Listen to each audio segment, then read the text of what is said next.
구독자 여러분 안녕하십니까. 이낙연 대표가 민주당 당무위원회 결정을 수용함으로써 일단 이제 민주당의 경선은 일단 그 휴의증 봉합된 것으로 보입니다. 그러나 그 저간에 있는 이야기들 또 오늘 최근에 일어난 이런 여러 사태를 보면 과연 봉합이 된 것인지 의문이 가는 부분이 많이 있습니다. 오늘 이 부분을 한번 봉합을 짚어보겠습니다. 했는데 지금 그 좀 수술이 서툴렀어요. 거즈하고 수술 가위, 메스 이런 걸 그대로 두 채로 봉합해 버렸어.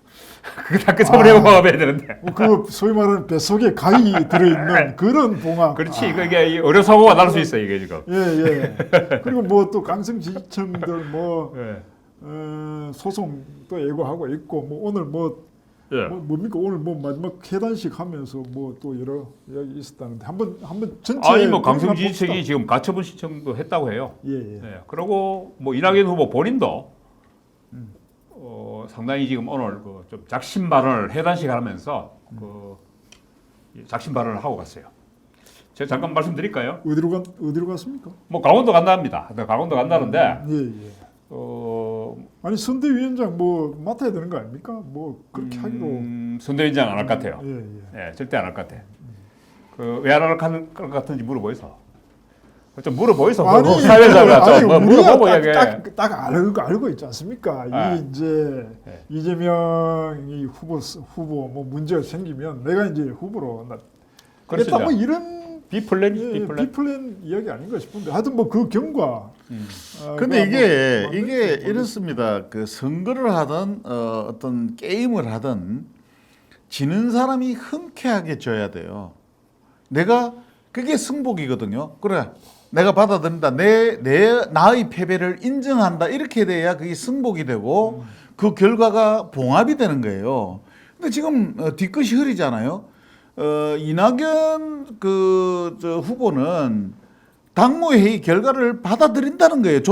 결과를 존중한다. 그러니까 수용한다. 그러니까 결코 내가 잘못 판단했거나 내가 지금 현재 그걸 맞다고 생각한다는 뜻이 아니에요. 내 주장은 옳지만은 그 당무회의 결과를 나는 수용하겠다 이런 뜻입니다. 아니 우리가 지난 방송에서 사실은 그 민주당 대선 후보 최종 경선을 안 보고 우리가 사실 방송했지 않습니까? 그렇죠. 예. 그런데도 불구하고 우리가 이재명 후보와 문재인 대통령의 뒷그레스를 우리가 살짝 지금 언급했었는데 예. 실제적으로 지금 보면 이번에 사태를 보면은 확실히 청와대에 오다가 있었다. 그리고 지금 아마 제가 봤을 때는 그 이낙연 후보가 가장 섭섭한 사람이 누굴까? 아니 그러니까 이제 아까 깨끗한 승복을 이야기했는데. 깨끗한 승복 아까 그런 뭐 뒷것도 있는 이야기도 있지만 깨끗한 승복을 못하게 만든 이제 주변인들 있지 않습니까? 아니 사람을 이야기한다면은 이낙연 캠프 쪽에서 가장 섭섭한 사람은 송영길 대표라고 봅니다. 민주당. 그렇죠. 예. 이게는 심판이 인마가 선수로 띠뿔까? 이재명 쪽에 선수로 띠뿔거든. 지금 이낙연 후보가 주장하는 거는 맞는 말입니다. 억지를 쓰거나 잘못된 게 아니에요. 뭐냐면은 그 더불어민주당의 규정에 특별 당규에 그렇게 되어 있습니다. 사퇴할 때는 후보자가 사퇴할 때는 해당 후보자에 대한 투표는 무효로 한다. 그것을 무효가 아니다고 주장하는 게 아니에요. 이낙연 후보는 그건 당연히 무효인데 당선인 결정을 할 때는 60조에 어떻게 나와 있는가 하면 당선인을 결정할 때는 경선 투표에서 공표된 개표 결과를 단순 합산해서 결정한다 이렇게 돼 있어요. 그러면은 지금 이게 우리 구독자 여러분 모르시는 분이 있어서 설명할 텐데요. 지금 이낙연 후보가 말하는 거는 뭐냐면은 그래 좋다. 지금 3차에서는 정세균 후보, 김두관 후보 이 두 분이 사퇴를 했기 때문에 그걸 무효표는 건 당연한데 이미 전 국민한테 공표됐던 1차 투표, 2차 투표 끝까지 다 무효로 만들어 버렸어요. 그렇죠. 그렇죠. 그러다 보니까 뭐가 문제가 되냐면 분모가 틀려지잖아요.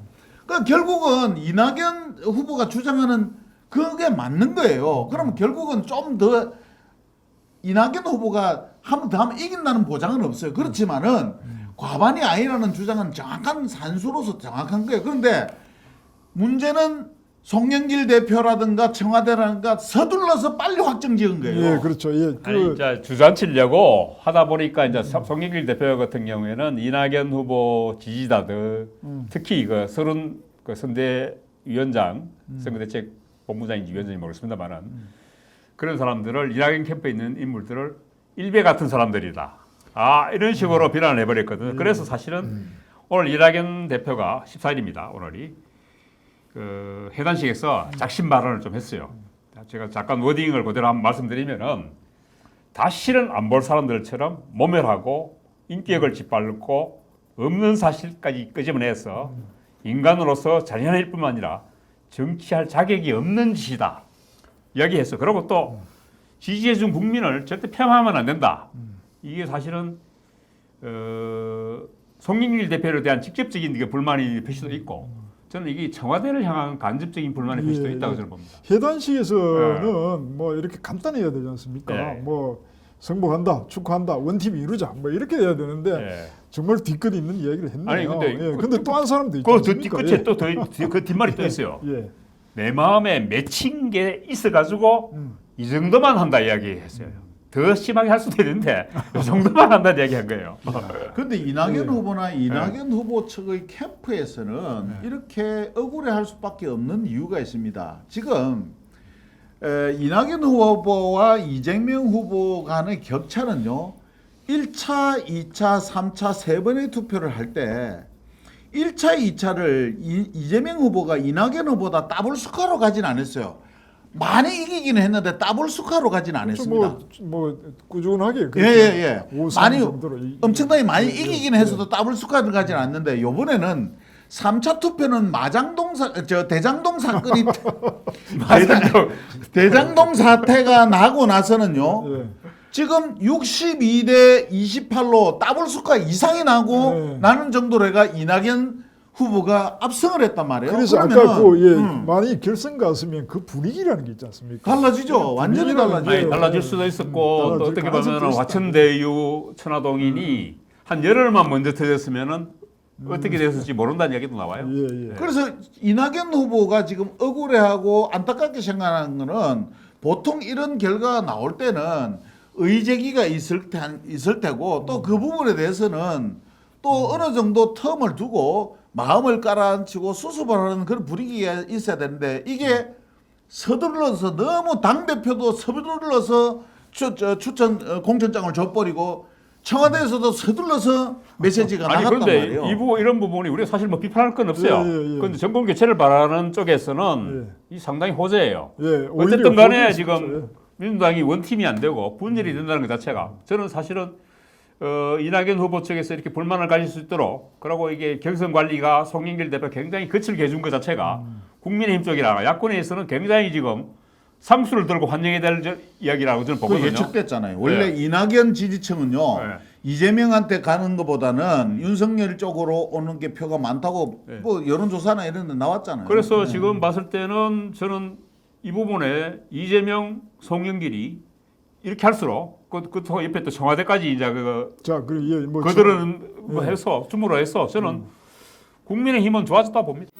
자, 청와대 아까 뭐 이제 네. 그 이런 뒤끝 있는 해단식 뭐까지 갈 경우가 된 것은 아까 이야기한 송영길 일단 대표도 경선 관리에 있고, 실패해서 저는 그렇게 그다음에 봅니다. 문재인 네. 대통령도 있지 않습니까? 네. 그죠? 네. 예, 뭐 당내 분열을 조기 봉합해라 하는 뭐 그런 메시지를 아니 오다가 안 내려갔으면은 예. 제가 봤을 때 이낙연 후보도 그렇게 빨리 선복 안 했을 거고. 그리고 뭐 예. 내 이재명하고 곧 한번 회동하겠다는 이야기를 사진을 꺼내가 던져버렸잖아요. 그렇죠. 그러면은 뭐 이미 아니 이재명하고 왜 만나? 그거 안 했으면은 아마 제가 청와대에서 오다가 없었으면은 그래.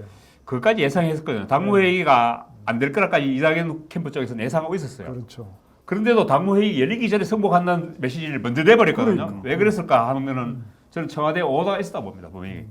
그랬고 사실은 그랬기 때문에 사실 이낙연 캠프에서는 법적 소송으로까지 간다는 얘기가 있었어요. 예. 근데 그걸 포기해버리고 당무회의 하기 전에 이미 선복한다는 쪽으로 가버렸다는 거는 청와대에 오다가 있었다. 아마 대장동 이재명 사건하고 네. 막 이렇게 엮이다 보니까 아마 청와대나 당이나 지금 아마 똥줄이 타가지고 어떻게 해서든 이 내부적인 혼란이 오래가면 오래갈수록 수습하기 힘들어진다고 판단했을 거예요. 예. 후유증이 오래 가면은 사실은 그렇긴 한데 그렇다고 하더라도 나는 민주당 송영길 대표가 이낙연 후보 측을 잘 구슬이고 잘 달랬어야 됐죠. 예, 그런 예. 식으로 막말해서 된 부분은 아니었죠. 예. 자, 그 어쨌든 이제 이재명 선대위가 예. 구성돼야 되지 않습니까? 뭐 예. 그걸 통상 이제 원팀을 가기 위한 형식적인 가장 어떤 외형적인 구성인데 네. 선대위를 어떻게 구성할지 또 이낙연 아까 뭐 강원도 간다고 네. 뭐 또 공난으로 비워놓는다고 뭐 그런 이야기하고 우리 한번 예측을 한번 해보죠. 뭐 어떤 쪽으로 아니 될 것 어차피 같습니까? 제가 뭐 각 캠프의 사람들을 그 당적으로 그 해서 다시 예. 대선 본선 캠프를 꾸리겠죠. 예, 예. 꾸리겠지만 지금 사실 지금 이낙연 후보라든가 이낙연 후보 캠프 측에서 반응을 봤을 때는 그 원팀이 되기 힘들다. 일단 이낙연 후보 본인이 지금 오늘 그 해단식에서 이렇게 그 상당한 강한 불만을 제기할 정도이면은 공동선대위원장을 맡지는 않을 것 같다. 그리고 또 공동선대위원장을 맡지 않으려는 이유도 만에 하나 예. 이재명이 낙마하면 그렇죠. 비플랜으로서 자기가 여전히 예. 그런 마지막 희망의 끈을 놓지 않아야 된다. 근데 공동선대위원장 가버리면은 그 참 애매하지. 그렇지 자기가 공동선대위원장 하다가 다시 아니, 물론 뭐 그것도 비플랜 후보가 된다. 그걸 안 하기 위해서라도 삐진 것도 있고. 예. 그리고 만에 하나 이재명이 낙마한 경우에 대한 경우의 수도 대비해야 되고. 저는 그 두 가지이기 때문에 선대위원장은 안 할 것 같아요. 근데 이게요 원팀이라는 거는 한 개인하고 팀이지 않습니까? 그러면 이낙연 후보 캠프가 다 선거에 동참을 해서 선거에 뛰어줘야 됩니다. 근데 보세요. 지금 당권은 누가 쥐고 있는가 하면 송영길 씨가 쥐고 있습니다. 그럼 이낙연 캠프에 있는 구성원들은 대부분 다 반송영길 그룹입니다. 이미 5월달 전당대회 때 당대표 선거 때. 당대표 선거 때 이미 지금 송영길 반대쪽 사람들이 이낙연 씨 쪽에 다 와 있어요. 그런데 지금 도와주려고 해도 자리가 없어요. 자, 이미 이재명 씨 캠프에는 이재명 후보의 캠프에는 송영길 씨 그러니까 당 체제가 벌써 이미 다 들어가 있어. 그래서 모든 사람들이 포석을 다 해놓고 있는데 거기에 어디 뭐 붙자 타이틀 달고 들어가겠습니까? 안 그러면 그냥 자원봉사로 들어가겠습니까? 아니, 이러다 근데 보니까 이게 힘들어지는 거예요. 아니 그거는 또 전체적으로 그 자리 당적으로 많이 또 캠프를 만들면 꾸시면 자리를 많이 다시 만들면 되지. 이제 백지 상태에서 새로 꾸리면 돼요. 네. 꾸리면 되는데 제가 봤을 때는 이낙연 캠프가 지금 원체 지금 돌아져 있어요. 아니 이게 쉽게 자, 돌아설 것 같지 않아. 아까, 아니 그 제가 네. 아까 그 우리 간지남께서 이야기하셨는데 저는 해단식 그 네. 메시지를 못 봤습니다. 네. 근데 그게 이제 제가 아까 얼른 듣기에는 캠프에서 같이 고생한 사람들에게도 뭔가 메시지를 던지고는 또 자기 지지자들에게도 뭔가 메시지를 던진 거 아닌가 이런 생각이 들거든요. 근데 좀 기다려봐라, 공동선대위원장 이런 거 안 할 것 같다는 아닌가? 이야기를 또 뭐 원인이 그 제가 그 왜 그런가 하면은 자기가 오늘 그 메시지에서 마지막 해단식 메시지에서 자기가 자기 이력서에 한 번도 쉰 적이 없었다.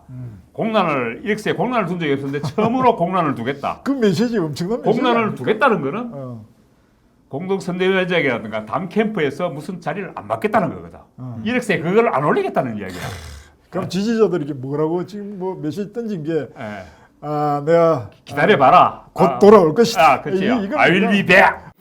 송영길 씨가 아니면은 또 가능할 수 있습니다. 그런데 이미 5월 달에 이미 반통알이 났어요. 금이 많이 간 상태에서 지금 결국은 당 선대위로 들어가는 게 결국은 작게 보면은 이재명 후보한테 들어가는 거지만은 크게 보면은 더불어민주당에 들어가야 되는데 더불어민주당의 수장이 송영길 씨입니다. 그러면은 여기에 자 이낙연을 빼놓고 서른 이야기를 해볼게요. 서른 씨가 홍영표 씨가 이게 들어가서 어느 자리에서 어떤 역할을 할 수 있을 것 같습니까? 그러면 결국 이 사람들이 안 들어가게 되면은 서른. 그 나머지 사람들은 또 들어가겠습니까? 아니 서른은 못 서른은 들어가는 게 이제 송영길이 서른 보고 일베 같은 놈이라 했는데 서른 그러니까요. 자, 그러니까 이게 어. 어려워진다는 거예요. 그러니까 결국은 당 대표가 너무 한쪽에 객관적인 입장에 서 있지라고 이재명 씨한테 너무 원팀 같이 이재명 씨하고 원팀처럼 가버렸기 때문에 지금 아니 부활이 그뿐만 힘들어요. 아니고 지금 또 뭐야 지금 조국이도 지금 그 어디로 갔습니까? 조국은 저 완전 이재명 편이지 이재명 편으로 갔는데 뭐 또 혹시 다른 데 이낙연 후보의 선봉으로 경선 끝났다 하고 이렇게 올린 거예요. 그러니까 지금 또 그 이낙연 후보 쪽 그 캠프에서 조국의 시간 책을 다 불태웠답니다. 자자자 뭐 너무 예? 재밌어지는데요. 아, 조국기 부대는 가라 이래 예, 되겠다. 예. 너무 재밌어지면 안 되니까 제가 봉합 좀 합시다. 봉합을 해봅시다. 자, 이런 이제 조금 우리가 지금까지 봐서 아직 선대위가 뭐 구성이 안 되어 있습니다만은 지금까지 봐서는 이 봉합이 좀 어려울 것 같은데 자, 우리가 한번 퀴즈를 낼게요. 네. 문재인이 이걸 봉합할 뭐 어떤 방법이나 수단이 있을까요? 뭐 강제적으로 뭐 아니면 그런 역할을 할 뭐 의향이 있거나 뭐 그럴까 한번 이게 참 이게 문제입니다. 자, 이게 구도가 더불어민주당의 구도가 어떻게 돼 있냐면요. 지금 당권과 대권을 원래 비주류가 지금 다 잡았어요. 송영길 씨도 더불어민주당의 비주류가 당권을 잡은 네, 거고, 비주류지. 뭐 그다음에 대권도 지금 이재명 씨가 원래 비주류잖아요. 그러니까. 그래서 대권을 잡아버렸어요. 그러다 보니까 지금 아까 조금 전에 말씀드렸듯이 이 사람들이 역할을 할 수 있는 공간을 줬을 때는 가능할 수도 있습니다만은 그러려면은 지금까지 공고히 지켜져 왔던 이재명과 송영길 간의 어떤 그 체계 구축에는 그 체계가 또 무너질 소지가 있어요. 그러다 보니까 아마 여기 딜레마에 빠질 거예요, 당분간. 그 과정에서 아마 이쪽으로 생각할 겁니다. 원팀을 만들기보다는 흡수하려고 생각할 겁니다. 그러니까 안 된 흡수 사람은 통합. 빼버리고, 흡수 통합. 자, 그 중에서 이낙연 후보 쪽에 있던 사람들 선별적으로 그냥 아니 흡수하자 이렇게 갈 거예요. 그거와 관련해서 뭐 그런 아니, 이제 제가 이제 할 말씀드리고 텐데 싶은 거는 문재인 대통령이 어떤 역할을 할 수 있느냐. 문재인 대통령이 왜 이재명 손을 확 들어주고 이낙연을 주저앉혔을까? 제가 봤을 때는 지금 문 대통령이 역대 어떻게 보면 지금까지 대임덕이 없는 대통령입니다. 그리고 사실은 운이 이낙연 너무 후보가 좋았어요. 사실은 거의 그 문재인 대통령의 뒷배와 후광을 얻고 사실 대선 출마한 거 아니에요. 그랬기 때문에 사실은 문통 입장에서는 이낙연은 언제든지 주저앉을 수 있는 사람이고 이재명은 컨트롤하기 힘든 사람이에요. 사실은 어떻게 보면은 비주류고 자기하고 지난번 대선 경선 때도 각을 세웠던 거. 그런데도 불구하고 이재명을 끌어안고 가겠다고 생각하는 이유가 뭘까요? 거기서 우리가 지금 뒷거래가 아니에요. 뒷거래. 뒷거래. 예. 대장동 그런데 뭐 이런 대장동이죠. 겁니까? 대장동이죠. 예, 좋습니다. 대장동에서 우리가 뭐 만약에 하나 이재명한테 뭐 꼬투리에 아니, 잡혔다. 그러니까 뭐 꼬투리에 잡혔다 그러면 문 대통령이 그걸 갖고 갈 수 있잖아. 그러면 이재명하고 거래를 확실히 할 수 있잖아. 지금 어떻게 보면은 대통령은 진원해고 이재명은 떠오르는데 이재명이 갑이에요. 그런데 자, 대장동에 그러면, 그 아킬레스건을 쥐고 있다면은 문재인 대통령이 갑이 되는 거예요. 그러니까 이 이제 예. 봉합의 큰 뭐 우리 예. 칼잡이 칼등이 아니라 뭐 칼날이 이게 아니라 시기에 지금 문 칼 대통령 우리 좋은 손잡이를- 사람이라. 아, 이낙연은 그냥 뭐 자기가 자기 후광으로 된 사람이기 때문에 주장할 수 있고 이재명은 대장동 꼬투리 잡아가지고 딱 소랑이 쥐고 있었고. 좋은 그러니까 예, 문재인 대통령 입장에서는 퇴임 후 안전판이 확실하게 있는 거예요. 제가 역사 이야기를 하나 해드릴게요. 근대사 이야기를 말씀드릴게요. 정치에서. 김영삼 후보가 지금 상황입니다.